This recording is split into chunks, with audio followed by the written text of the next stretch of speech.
First one is, hey guys, how much time do you invest in your business making money, and how much time do you invest in R&D, research and development for future payback? Do you work overtime for it? Yeah, shit, I do. uh, I've got a bit of an obsession, so I'm working like 14, 15 hours a day, 7 days a week, except for every 2 weeks when I get my daughter for 2 days.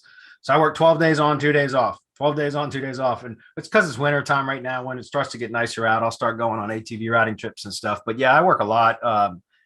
We're building two other businesses, and that's kind of like, subsidiaries of Semantic Mastery. One of them is our content business.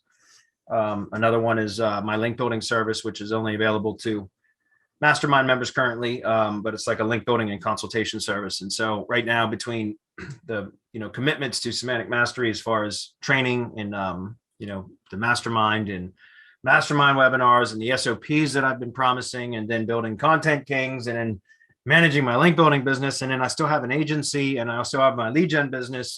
It's requiring that much time from me to kind of juggle all that stuff. So it's very difficult. But yes, do I invest in R&D? I have to. Research and development, I have to, because I lead a group of people that are looking for new techniques and stuff that works, and so I have to do it. And it's fine because I enjoy it. If I did, you can't be in the SEO business unless you're passionate about it. It's just, you can't. So fortunately, I have a passion for it. I enjoy it. I like the kind of research and development side of things as well. You just got to budget time out for that. But yeah, I mean, as far as, trying to also grow the business, unfortunately, I'm not really prospecting for my agency right now because I've got so many commitments with Semantic Mastery and the other businesses that we're building, the content business and link building business and such. And it's unfortunate because this is the best time of year for me to be prospecting for agency clients, because tree service contractors are typically a lot slower now because it's the winter season. So I actually went to hire a set of cold callers. I had an appointment with a cold calling company last week that was supposed to be a closing call. We had a discovery call. I pretty much agreed to what the terms were going to be. And we had a closing call scheduled last week on Thursday that was supposed to hire two cold callers, like appointment setters, for my agency, so that I could, utilize them for prospecting my warm leads through my directory.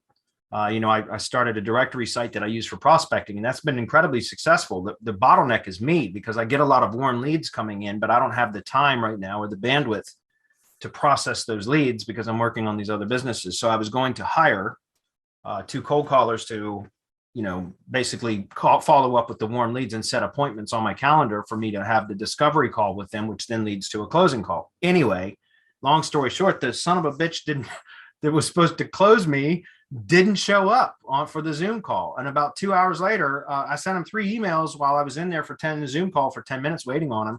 Sent him 3 separate emails, didn't get a reply. 2 hours later, I get a call from him, and he said, "Oh, I'm really sorry. Something came up and blah, blah, blah. If you'd like to proceed." And I was like, "No, I'm sorry, dude. You lost me." You know what I mean? Like you're supposed to close me on selling me appointment setters, and you didn't show up. You were a no-show for the appointment. So I'll go somewhere else. So I ended up hiring Ross Christofuli has what's called Rent-A-Caller. If you just go search Google, you'll see it's rentacaller.com, I think, but there might be some hyphens in there. Go.rentacaller.com is, I think, what it is. Anyway, I'm familiar with him. I bought some of his training in the past. So I just went directly to his site after the no-show, and I rented a cold caller for a week. But the earliest I could get, because they're booked up, was it was like March 8th through the 12th or something like that. So it's like the first or second week in March. So I went ahead and hired them. It's $495 it's $95 a day for 5 days minimum. So whatever that is, $475 for a week. But I just figured I'll try them because he runs an agency. So I know that, his callers ought to be pretty familiar with the type of cold calls that I would, and they're not necessarily cold calls because they're warm leads that I've generated through my directory, which, by the way, I do want to bring that up. I'm going to be doing a full-on directory site build. I've already built mine, but I don't like the theme that I've been using. So I found another one. One of my mastermind members turned me on to another directory theme and plugin. It's a whole suite of tools specifically geared around directory stuff that I'm going to rebuild my site in, because I just don't like the particular theme that the developers keep changing shit all the time and it breaks stuff. So I have a group called Build with Bradley that I do every other Thursday. It's just an hour long. It doesn't necessarily, all mastermind members are invited. They're always welcome to attend, but not everybody has to be a mastermind member. That some people that are there aren't mastermind members because they came in on bonuses from other things. Mike Martin, Magic Page plugin. That was originally why I created that. Although I haven't been doing much with Magic Page just for various reasons. It's not anything wrong with that. I just haven't got around to that yet.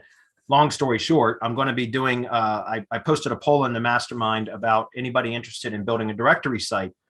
And we had like 20 at last count. I think it was 23 votes for yes, no votes for no.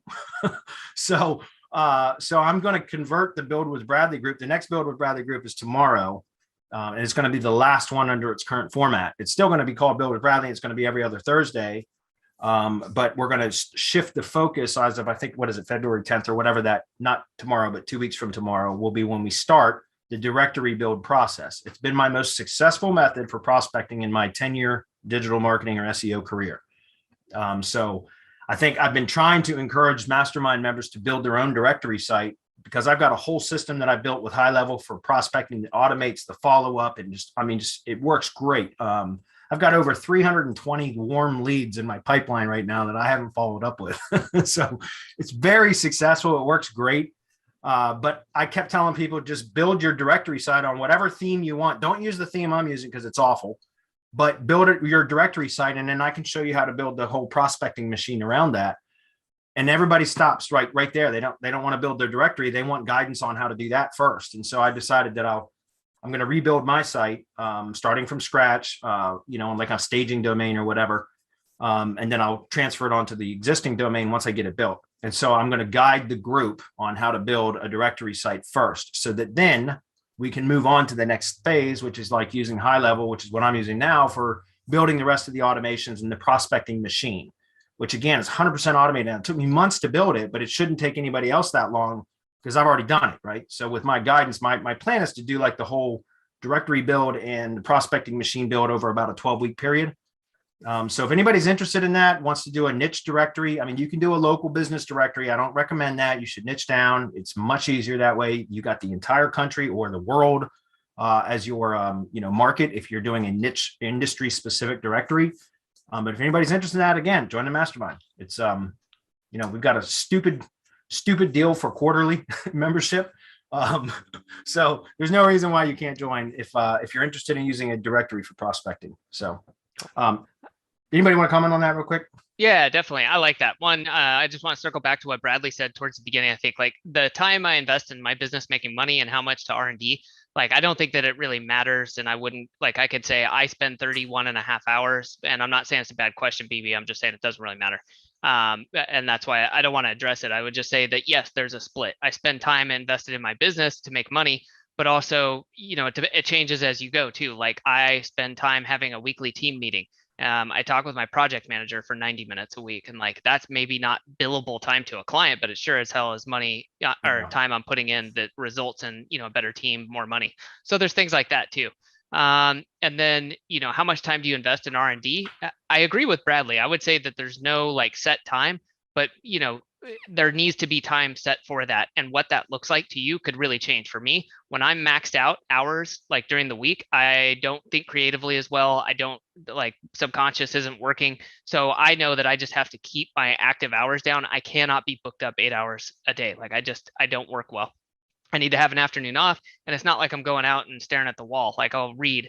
I've got a backlog of stuff to check out. I'll talk to people. I'll send some notes or annotate stuff. Go out and do the R&D type of stuff. But I have to have that stuff blocked out, and I think a lot of people need that, right? Our calendars will get booked up if we don't book it out ahead of time. So I think that's really important to block some time out once or twice a week.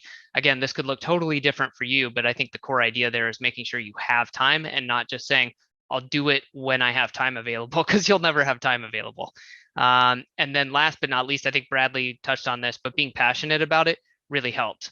You can push for so long and get so far, but at the end of the day, like, are you going to work that overtime? Are you going to work on a Saturday to get something going for the business if you're not really passionate or interested about it? And it's like, yeah, maybe, but if you don't know if you're going to get paid off or not, because some of this stuff is a gamble. It's a risk, right? You're starting a new business or you're starting a new service. You minimize that, but it could be a risk. So it does help, if you're passionate about what you're getting into, that will take you really far. Chris? Well, yeah, like the truth is like making money should always be the number one priority, right? And especially in our niche, research and development is usually the fun part. I know, like for Bradley, it definitely is. For me, it is. Not sure about Adam, but I guess it is. So basically, the making money part needs to be first. Should be your first part of the time of the day, and R&D can be like later on as well. At least for me, like things are easy, things are fun.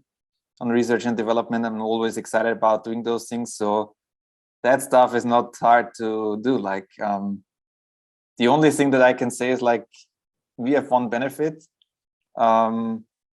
We basically need to do more research and development to actually build our courses out and keep you guys up to date.